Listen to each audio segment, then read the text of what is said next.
The Nirvana frontman's tragic suicide at the age of 27 sent shockwaves of grief flooding through the disenfranchised youth of the 90s, who'd looked to Kurt Cobain as their chief spokesman.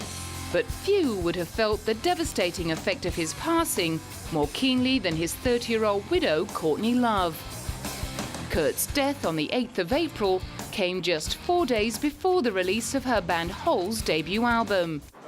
The aptly titled Live Through This, which featured Kurt singing backing vocals on some of the tracks, was voted Best Album in Rolling Stone's 1995 Critics Poll.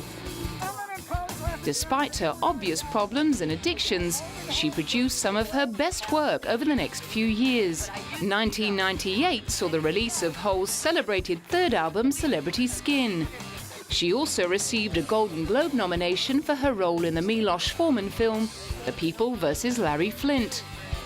But by the end of the decade, the band had started to disintegrate, and her film career was going nowhere. She took another stab at forming a punk rock femme supergroup, which disbanded in 2002 amid arguments with Universal Music.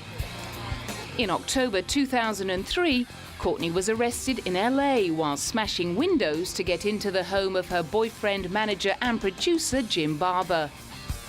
The police charged her with being in possession of prescription painkillers. And just 4 hours after her release on bail, she was rushed to a hospital to be treated for an overdose. Meanwhile, her debut solo album, America's Sweetheart, flopped. And Rolling Stone magazine declared, for people who enjoy watching celebrities fall apart, America's Sweetheart should be more fun than an Osbourne's marathon. Courtney herself confided to the same magazine that she needed to be saved.